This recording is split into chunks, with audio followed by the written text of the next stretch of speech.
Does it matter to buy your plugins? Morally, sure. Why? For to not get a virus and fuck your computer. That's really the only reason. They work functionally like identically. I mean, there's some things here and there where you're like, okay, maybe if I had the real plugin, it would work a little bit better. I know one thing, you can't like change the size of the window of some of the plugins, but functionality, I'd say it's about the same, but it's probably better to not be mining Bitcoin for some random dude on your computer, you know? Yeah, probably. Yeah. I think that you should support your hardworking software developers. What about the hardworking software pirates? I think you should support them both at different stages, in career. your music career. Look, if you can't afford plugins, pirate them. Just understand the risks of doing so, you know? No, I don't recommend that, but Really? there You can't afford it? I don't recommend it, but there's plenty of ways to do it. I mean, yeah, that's just what people are going to do. Yeah, there's plenty of ways to do yeah. it. There's also plenty of free plugins right now. That's true. I would recommend starting off with a good batch of free plugins that you found from like a little YouTube rabbit hole. Mm-hmm. It won't take that much. Be like best free reverbs. Oh, you look up top 10 free plugins on YouTube, you'll find a video. Sure, but really hit them quick. with a search like top 10 free keyboards, and you'll be like, okay, Yeah, this makes sense. yeah. You can get some good free stuff nowadays. And they just want your data. right. Give them your email. Give them your spam I email. love the ones when they have the little like suggested donation for the free plugin. Yeah. I was like, fuck you guys. pay what you want. That's a dumb business model. No, it's not.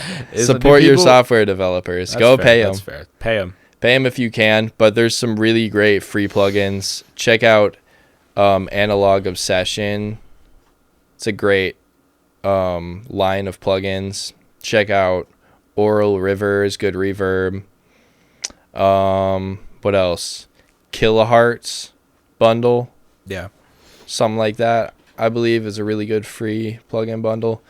But that being said, I think investing in a select number of good plugins, Mm-hmm. Getting good at them. getting good at them, that's something we should talk about for sure. Investing in plugins will make you get good at them. Yeah, because you bought them. Now you got to learn this shit. As long as you're consistent enough where you know you'll be using whatever you have on your laptop, buying the plugins will make you learn the plugins for the most part. Mm-hmm. I think also like stock FL plugins can take you a long way. Correct.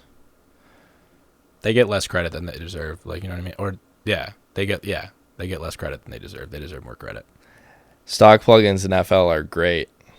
They're Fruity Limiter's fire. Yeah. I mean, stock plugins and a lot of things are really good. I'd honestly say Logic has the best balance of them just because their You're right. software instruments are so fire. DJ Audio loves stock Logic plugins. DJ Audio loves stock Logic plugins. Yep. Yes, he does.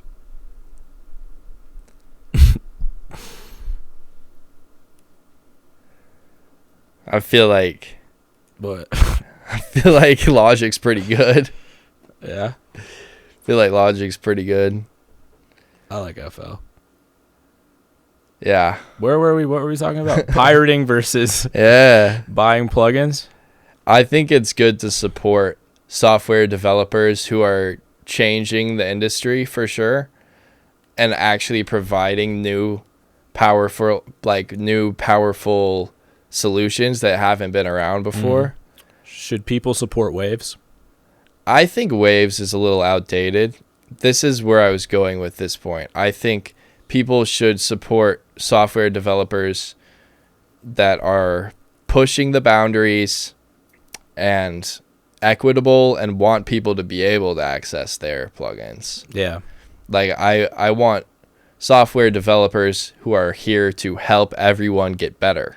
Yeah, like that's a big point with Waves, bro. It's like the pirating Waves was honestly way easier to use than the real Waves just because of the way that their licensing works. Right. Waves licensing is pretty dog shit. It's terrible. It's got its own licensing agent, and it's not very easy to set up. It also only gives you one activation per license that you buy, which is pretty fucking crazy. It's trash. I mean, they are cheaper plugins, though. Right. They are cheap, but they're also basic. Yep. They sound good, but they're basic. So I'm not a huge fan of Waves as a company as of right now, just because I don't think they stand to help people. I feel the same way about Universal Audio. I agree with Universal Audio. I don't think they're standing to help people. I think they're standing to have an unfair leg up on other companies that are trying to develop actual competitive new methods of audio processing. Yeah. I think you lock people into this Universal Audio system. It's a sunk cost. It's like, I have to buy the plugin. Yeah. I have to buy this plugin that works on my DSP system, on my Apollo, or it won't be low latency enough for me. And it's like, that's whack. That's whack. That's pretty whack. Yeah. Like, there's some circumstances where it's really nice to record through a plugin without any latency. However, you can achieve that in a number of ways. You can get Gig Performer. That's one thing I've been seeing online is Gig Performer. What's Gig Performer? Tell me about that. It's a software that goes between your DAW and your inputs. So it's a program that you run. You can load plugins into Gig Performer. You can send signals through Gig Performer, basically. And it just like lowers the latency of the... Right. You can have Gig Performer set at a different buffer speed than your software. Oh, that's interesting. Yeah, different, like, yeah. So it's just like taking out processing power and like giving your computer more?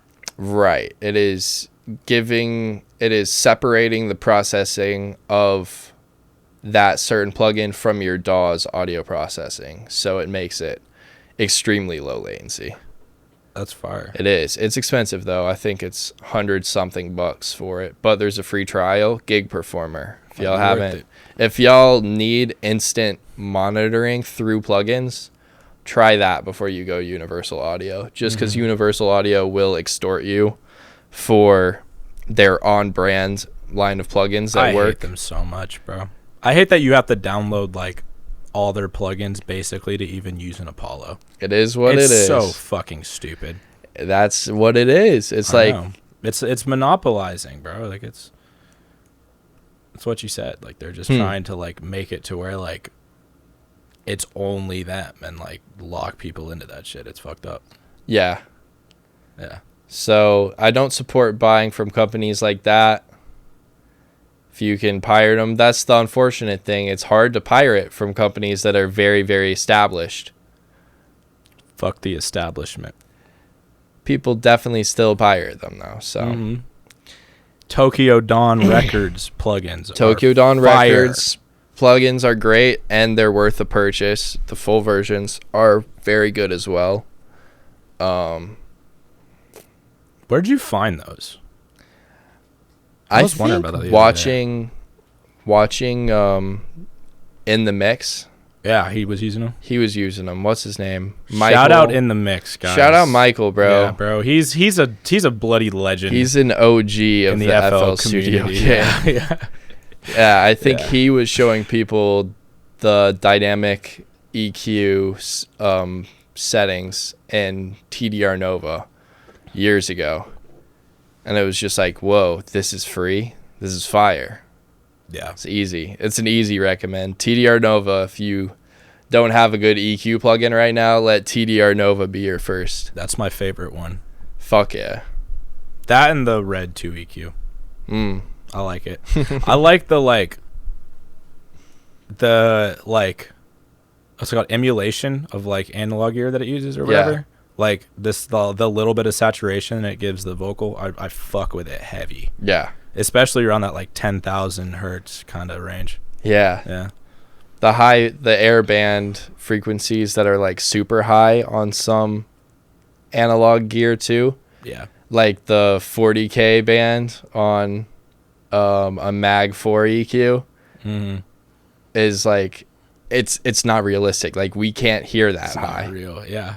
But it's affecting frequencies we can't hear just because it's not hitting 40,000 hertz. It's really hitting like just around 20. I mean, yeah, it's like the Love to Kiss, like smacking 20,000 hertz on the high end. Right. Yeah. Love to Kiss is a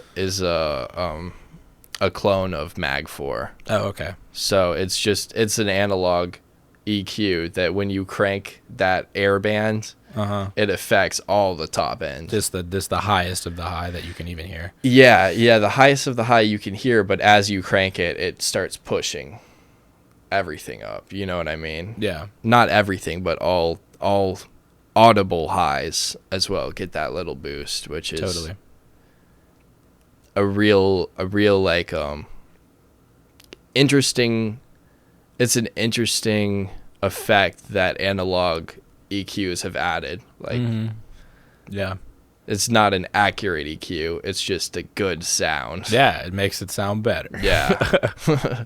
Doesn't mean it's that you would ever sound that way ever. Right. You won't. Yeah. Your voice will never sound that good. But we It's can make it interesting. sound that good. It's interesting that we've become accustomed, like as a population, to hearing a voice, at least in songs, at least Yeah. in pop songs, And thinking that's real. thinking it's real. Right. Yeah. But the closest one still has an effects chain between yeah. it and the listener. Yeah, and I mean that's another thing too. It's like a lot of people I think assume that specific like artists like don't use any auto-tune at all. No. That is bullshit. Their engineers Their engineers are just good at will. hiding it. Yes. Yeah. That is a mark of a great engineer, is someone who can like hide tune correction to where you don't notice it at all, but the vocal just sounds like on point. Right. You know? Yeah. That is huge. And that takes time. That takes manual tuning for sure. Definitely. Yeah.